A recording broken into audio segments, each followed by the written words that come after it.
सभी का स्वागत है। मैं हूं आपके साथ सुनीता पटेल। आप सभी को संस्कृति, परंपरा और अखंड सौभाग्य के प्रतीक पर्व करवा चौथ की हार्दिक शुभकामनाएं।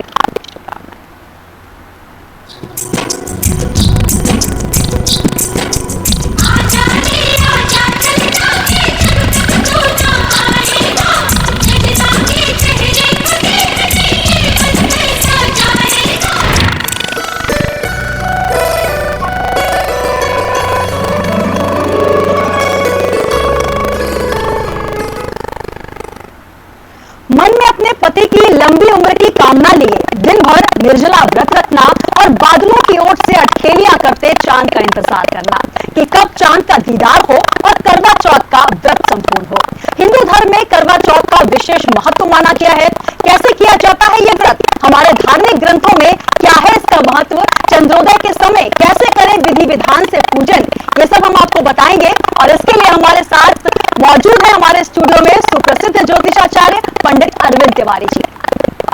पंडित जी, बहुत स्वागत है आपका। बहुत बहुत नमस्कार। और न्यूज वर्ल्ड के हमारे जितने भी दर्शक हमारे इस लोकप्रिय प्रोग्राम को देख रहे हैं उन सभी को, और खास तौर से उन बहनों को जो कि आज इस करवा चौथ के इस पावन पर्व को मना रही हैं और अपने पति की सुहाग के लिए, उनकी दीर्घायु के लिए इस व्रत को तन मन धन और आप देखिए कि पूरी श्रद्धा भाव से मना रही हैं। उन सभी को मेरा बहुत बहुत नमस्कार और आशीर्वाद। पंडित जी, आज का जो दिन है वो समर्पित होता है सौभाग्य के लिए और अपने दाम्पत्य जीवन में सुख शांति और संपूर्णता आए। और कहा जाता है कि जैसे चंद्र की कलाएं होती है वैसे हमारे जीवन में भी अलग अलग कलाएं आती हैं, अलग अलग समय आता है। लेकिन पति पत्नी के जीवन में अगर सुख समृद्धि संपत्ति भी ना हो, लेकिन अगर प्रेम है, विश्वास है, समर्पण है, तो कहीं ना कहीं जीवन जो है वो सुख और संपूर्णता को प्राप्त करता है। और यही वजह है कि आज का जो दिन है उसको हम समर्पित करते हैं सौभाग्य के लिए। अखंड सौभाग्य का प्रतीक माना गया है करवा चौथ का दिन। सुबह से लेकर रात तक, जब तक चंद्र का उदय ना हो तब तक सुहागन महिलाएं और कुंवारी कन्याएं भी व्रत रखती हैं अपने मनचाहे वर के लिए। तो क्या होता है इस व्रत का महत्व, पहले आपसे यही समझना चाहेंगे। देखिए, आज का जो दिन है वो कार्तिक मास के कृष्ण पक्ष की जो चतुर्दशी तिथि, जिसको हम आज के दिन करवा चौथ के नाम से जानते हैं, क्योंकि करवा नाम की तिथि भी होती है, इसलिए इस तिथि के नाम पे इस चतुर्थी को करवा चौथ कहा गया। मूलतः संकट नाशन चतुर्थी हम सभी जानते हैं जी। कि हर मास में 2 चतुर्थी आती हैं जिनको संकट चौथ कहते हैं। और संकट चतुर्थी का जो मूल उसका फल जो होता है वो जीवन के सारे संकटों से मनुष्य का पूरी तरह से वो विनाश कर देती है। संकट हर प्रकार का संकट हो, चाहे वो जीवन का संकट हो, आर्थिक संकट हो, शारीरिक हो, मानसिक हो, किसी भी प्रकार का संकट, उस संकट का विनाश करने का काम ये चतुर्थी तिथि के द्वारा होता है। बड़ी महत्वपूर्ण तिथि है। और आप देखेंगे कि चूंकि 12 मास में लोग 12 महीने इस प्रकार की तिथि का व्रत करते हैं, परंतु आज की तिथि कार्तिक मास, देखिए कार्तिक मास को माना जाता है सबसे ज्यादा पुण्य का महीना और कृष्ण पक्ष। और आप देखिए इस समय चंद्रमा की पूजा, और इस बात को इस तरीके से भी आप समझिए कि इस महीने में सूर्य जो है वो पृथ्वी से बहुत दूर होता है। खासतौर से हम भारतवर्ष के जो निवासी हैं, यहाँ से सूर्य सबसे ज्यादा दूर होता है। और सूर्य की जो परिस्थितियां होती हैं, सूर्य चूंकि इस समय नीच का होता है, अर्थात नीच का सूर्य माने तुला राशि में सूर्य का ट्रांजिट होता है, सूर्य दूर होता है और चंद्रमा के माध्यम से चंद्रमा की शीतलता, आपने अभी देखा होगा कि आज से 4 दिवस पूर्व जब शरद पूर्णिमा थी, पूर्णमासी का चांद था, क्योंकि चंद्रमा पृथ्वी के सबसे ज्यादा नजदीक होता है। समय सूर्य बहुत दूर होता है और चंद्रमा बहुत नजदीक होता है। और ऐसा माना जाता है कि चंद्रमा की जो शीतल किरणें हैं उनमें अमृतत्व की वर्षा होती है, अमृत तुल्य किरणें प्राप्त होती हैं। और यही वो समय होता है जिस समय महिलाएं अपने पति की लंबी आयु के लिए व्रत रखती हैं और वो चांद को देखकर, अर्थात उसकी शीतलता, उसके अमृत की किरणों को देखकर अपने पति की दीर्घायु के इस व्रत को, जिस व्रत का महत्व पूरे ब्रह्मांड में सबसे ज्यादा है, उस व्रत को वो खोलती हैं, पूरा व्रत करती हैं। सुबह प्रातः काल लगभग बहुत सारी महिलाएं 3 बजे उठ जाती हैं बहुत सारी महिलाएं 4 बजे उठती हैं, परंतु जो भी कार्य करना होता है वो सब सूर्योदय से पूर्व करके दिन भर व्रती होकर, बहुत आज का दौर कामकाज का दौर है, आपके और हमारे जैसे लोग जो टेलीविजन इंडस्ट्री में भी काम करते हैं, दिन भर बोलते हैं, लगातार काम करते हैं और उसके बाद अपने घर जाकर बहुत सुंदर सा भोजन अपने पति की दीर्घायु के लिए करती हैं। तो आज का दिन उन महिलाओं को प्रणाम करने का दिन है जो न केवल अपने 10 हाथों से, हम जिस माँ दुर्गा की कल्पना करते हैं जिसके 10 हाथों में सारी शक्तियां हैं और वो उस पूरे ब्रह्मांड के सारे कार्यों को करने के लिए उद्यत होती हैं, ठीक उसी प्रकार आज हमारे घर की जो दुर्गा है, हमारे घर की जो गृहिणी है, हमारे घर की जो ब्रह्माणी है, सरस्वती है, वो आज हमारे घर तो बिल्कुल स्वर्ग सा बना देती है, अपने पति का आशीर्वाद लेती है, पति की पूजा अर्चना करती है और उसके निमित्त वो बहुत सुंदर सा व्रत रखती है और उस व्रत का नाम करवा चौथ।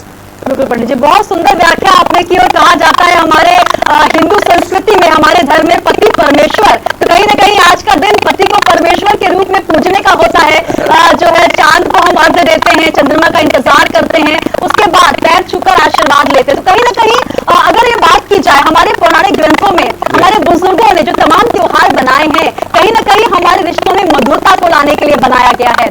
जैसे कि सरगी का ही हम जिक्र कर लें, सास बहू का जो रिश्ता होता है कहीं ना कहीं अनबन या फिर एक खटपट देखी जाती है, लेकिन आज सरगी के तौर पर सास जो है आशीर्वाद स्वरूप बहू को सरगी देती है, पतिदेव की पूजा की जाती है, तो हर रिश्ते में एक मधुरता देखी जाती है। बिल्कुल, देखिए हमारे यहाँ ऋषि मुनि जो कि प्राचीन काल में सबसे बड़े वैज्ञानिक थे और उन्होंने इतने तीज और त्योहार 12 मास के जो बनाए हुए हैं जी। जो उन्होंने बहुत ही वैज्ञानिक विश्लेषण करके बनाया। अब आप देखिए, आपने कितना सुंदर सा प्रश्न किया कि सास और बहू के प्रेम का भी त्योहार है। पति और पत्नी का प्रेम तो होता ही, लेकिन सास और बहू का भी होता है। और इस दिन बहू को, मान लीजिए बहुत सारे घरों में जहाँ पर बहू की सास नहीं होती है, उसको आज बहुत याद आता है कि काश आज मेरी भी सास होती, सुबह प्रातः काल मुझे सरगी देती। लेकिन सरगी का जो मूल तात्पर्य है, सरगी का मतलब होता है कि आप सूजी की सुबह प्रातः काल वो अपना आशीर्वाद अपनी बहू को देती है। आशीर्वाद में बहुत सारे घरों में जो है मिठाइयाँ बनाई जाती हैं। एक दिन पहले ही मिठाई बना लेते हैं लोग, फैनी लाते हैं, बहुत सुंदर सी फैनी होती है, उसको इन दिनों में खाया जाता है क्योंकि वो हमारे शरीर को ऊर्जा प्रदान करती है। लेकिन जो भी चीज इन दिनों में बनाई जाती है उससे हमारा शरीर हृष्ट पुष्ट होता है। तो आप देखिए कि वो सरगी की एक बहुत सुंदर सी थाली तैयार करती हैं और उस थाली में वो फैनी रखती हैं। 2 प्रकार की मट्ठी रखी जाती है, एक मीठी मट्ठी है जिसको फीकी मट्ठी कहा जाता है, दूसरी जो है मीठी मट्ठी होती है। उन दोनों मट्ठियों को वो जो है सास अपने उसमें रखती है। बहुत सुंदर सा ऋतु फल, आज के समय सबसे शानदार जो है, बहुत सारे ऋतु फल आते हैं, वो रख के अपनी बहू को सुबह प्रातः काल भगवान के कक्ष में जाती है, उनको एक बहुत सुंदर सा आशीर्वाद बहू को प्रदान करती है और वो देती है।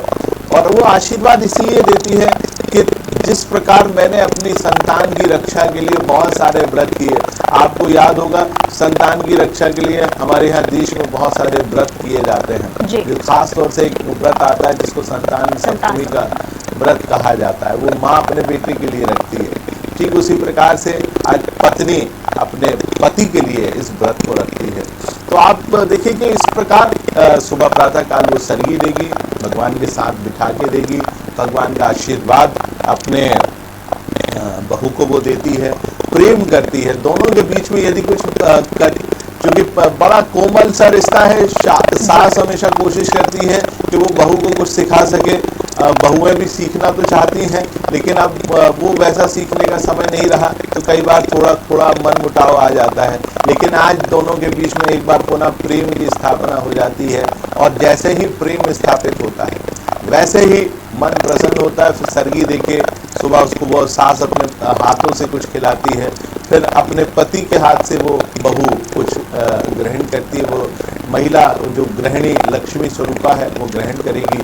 फिर वो बहुत सुंदर सुंदर सा पकवान अपने पति के लिए और घर वालों के लिए बनाती है, स्वयं भूखा रहकर, जो कि किसी भी रूप में कुछ अन्न का अन्न तो छोड़िए, जल भी ग्रहण नहीं करती हैं। तो आप देखिए कि रात तक, प्रातः काल से रात तक इस व्रत को करना और पूरे मनोयोग से करना इस व्रत को, ये अपने आप में बहुत बड़ी बात है।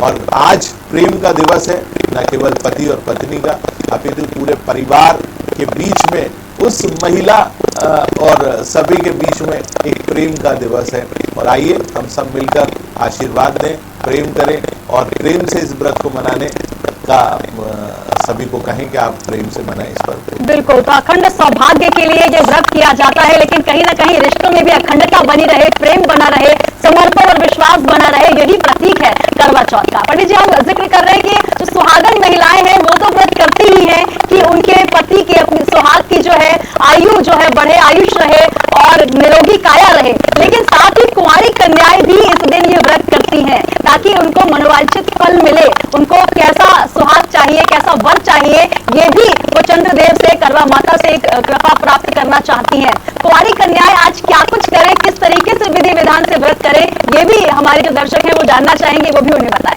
बिल्कुल, जैसे मैं आपको बताऊं कि देखिए, कुंवारी कन्याएं हमारे यहाँ प्राचीन काल से, क्योंकि सिखाने की परंपरा है, हिंदू धर्म, सनातन धर्म में ये एक परंपरा है कि जो भी कन्याएं होती हैं उनको प्रारंभ से माताएं सिखाना प्रारंभ कर देती हैं। जैसे आप देखिए कि जब वो छोटी होती हैं तो हमारे यहाँ दुर्गा जी, हमारे यहाँ अभी आपने देखा होगा 15 दिवस पूर्व ही वो पर्व गया जिसमें माँ जगत जननी इस पृथ्वी पर पधारती हैं, तो हम कन्याओं का पूजन करते हैं, कुमारी पूजन करते हैं। उसके बाद जब बिटियाएं बड़ी होती हैं, 15 वर्ष की आयु को प्राप्त करती हैं, तो माताएं सिखाती हैं कि आपको यदि अच्छा वर चाहिए, देखिए वर कैसा होना चाहिए ये भी माता सिखाती है। और हर महिला और हर स्त्री और हर कुमारी कन्या के मन में जो वर की जो भूमिका होती है वो कैसा चाहती है, भगवान शिव के सदृश वर को वो प्राप्त करना चाहती हैं। जैसे माता पार्वती ने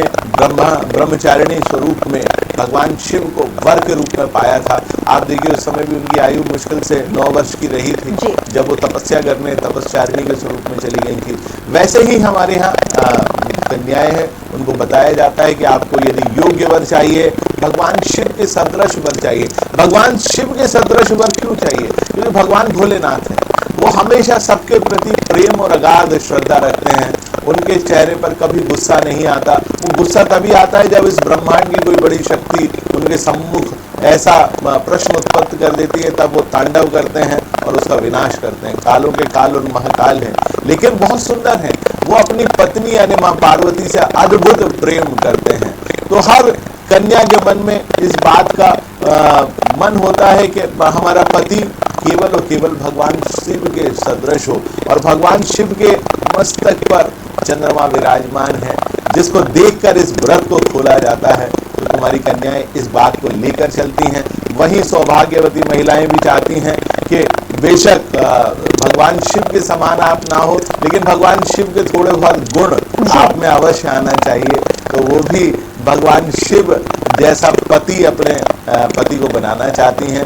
तो ये हमारे प्राचीन काल से बच्चियों को सिखाया जाता है, मनोवांछित पर चाहती हैं। और जो बच्चियां इस व्रत को करती हैं, इस प्रकार से इस व्रत को संपन्न करती हैं, तो आप देखिए उनके जीवन में उनको ठीक वैसा ही भगवान शिव जैसा प्रेम करने वाला पति अवश्य प्राप्त होता है। बिल्कुल, तो शिव सदृश वर की कामना हर कुंवारी कन्या करती है। जिस प्रकार से माता पार्वती ने एक कठिन व्रत का पारायण किया और उन्हें भगवान भोलेनाथ जैसे वर की प्राप्ति हुई, तो यही आज का दिन है, करवा चौथ का दिन है, जब सौभाग्य की कामना के लिए, चाहे वो सौभाग्यशाली स्त्री सुहागिन हो या कुंवारी, अपने अपने मनोवांछित कर्म के लिए, अपने अपने मनोवांछित वर के लिए ये सौभाग्यशाली दिन को मनाती हैं। दिन भर चांद का इंतजार किया जाता है और जैसे ही चांद बादलों से निकलता है तो चांद को अर्घ्य देकर पूजन किया जाता है। पंडित जी, चांद का जब जिक्र होता है तो वो कथा जो है उसका भी जिक्र कर लेना जरूरी है, क्योंकि ये कहा जाता है छलनी से चांद देखकर भाइयों ने अपनी बहन का व्रत खुलवा दिया था। जी,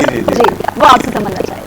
बहुत सुंदर सी कथा है। एक प्राचीन काल में एक बहुत बनिक परिवार थे। बहुत सारे लोग कहते हैं ब्राह्मण परिवार है, लेकिन एक परिवार था, इसमें 7 भाइयों की एक छोटी सी बहन थी जिसको करवा के नाम से जाना जाता था। अच्छा, वो 7 भाई अपनी बहन को बहुत प्रेम करते थे, इतना प्रेम के उसको जब तक वो अपने हाथ से भोजन नहीं करा देते थे, स्वयं भोजन नहीं करते थे। तदुपरांत चूंकि बहन बड़ी हुई और उसका विवाह हुआ और विवाह होने के बाद जब पहली बार इस व्रत को, चूंकि प्राचीन काल से ही ये व्रत किया जाता था और उस बिटिया का नाम भी करवा था, तो उसने चूंकि व्रत रख तो लिया, लेकिन चूंकि आदत वैसी थी कि हमेशा बहुत जल्दी उसको भोजन मिलता था, बहुत जल्दी सारी चीजें मिलती थी, और सारे भाई उसके व्रत के लिए घर में इकट्ठे थे और उस करवा के पति भी वहां पर मौजूद थे। ऐसा हुआ कि शाम होते होते जो है वो करवा जो बिटिया थी उसका चेहरा कुमलाने लगा, चेहरा उतर गया, भूख और प्यास से वो अत्यंत व्याकुल हो गई। तो सारे भाइयों ने निश्चय किया कि कुछ ऐसा किया जाए ताकि इसका व्रत खुलवा दें और इसको कुछ भोजन किया जाए। देखिए, ये भाइयों का बहनों के प्रति प्रेम था जी। और उसके कारण उन्होंने किया। तो जो छोटा भाई था, सबसे छोटा वाला, उसने क्या किया कि बहुत दूर पीपल का एक पेड़ था, या कोई भी पेड़ रहा होगा, लेकिन कथा में चूंकि पीपल के वृक्ष की बात आती है, तो पीपल के वृक्ष के नीचे उसने एक ऐसा बड़ा दीपक रख दिया ताकि, और उस दीपक के सामने एक बड़ी सी छलनी जो है उसमें रख दी। छलनी में से जब वो दीपक दिखा तो बिल्कुल चांद के सदृश वो दिखाई दिया और वो चिल्लाता हुआ अपने घर परिवार की तरफ दौड़ा, देखो देखो वो चांद निकल आया जी। और तो बहन करवा जो है, जिसने बड़े मनोयोग से पहला व्रत रखा था, वो आई दौड़ी और उसने देखा, अरे बाकी भी चांद निकला हुआ। तो सारे भाइयों ने उसको खिलाया। जैसे ही छोटे भाई ने उसको खिलाया, वैसे ही उसके पति की मृत्यु हो गई। आकाशवाणी हुई और ऐसा कहा जाता है आकाशवाणी हुई, और कुछ कथाओं में ये भी लिखा गया है कि उसकी जो बड़ी भाभी है उसने बताया कि ये जो तुमने छोटे भाई के हाथ से ग्रहण किया, इसी के कारण तुम्हारे पति की मृत्यु हो गई। अब बहुत सारे विद्वानों से पूछा गया कि आखिरकार क्या किया जाए जिससे ये पति उनका जीवित हो सके। तो उन्होंने कहा, साल भर के बाद आपको एक बार इस व्रत को पुनः करना है और तब तक आप अपने पति को की मृतदेह को सुरक्षित करके रखें, क्योंकि हमारे यहाँ प्राचीन काल में मृतदेह को संरक्षित करने की बहुत सारी विधियां मौजूद थी। तो पति को पूरी तरह से संरक्षित रखा गया, उसके पति के पास ही वो करवा जो बिटिया थी वो बैठी रही। अंतोतगत्वा फिर वही दिन आया, करवा चौथ का, और उसने पूरे मनोयोग से उस व्रत को रखा। लेकिन उससे कहा गया था कि करवा चौथ का जो व्रत आप करोगी तो सातों भाइयों की, सातों भाभियों से आप इस करवा माता का और इस करवा चौथ के व्रत का आशीर्वाद अवश्य लोगे। वैसा ही उस बिटिया ने किया। 6 भाभियों से उसने आशीर्वाद लिया कि आप मुझे छुई दो, मेरे जो है पति का जो यम रूपी प्राण चला गया है, वो प्राण मुझे वापस मिल जाए। सबने किया, परंतु वो छोटी जो 7वें नंबर की भाभी है वो नहीं आई। वो नहीं आई तब तक पति जीवित नहीं हुआ। अंतोतगत्वा आई और उससे बिटिया जो करवा थी उसने बहुत मनोयोग से प्रार्थना की कि कृपया कर मेरे पति को जीवित करने के लिए आप अपने व्रत का फल मुझे दें। और वो मानी।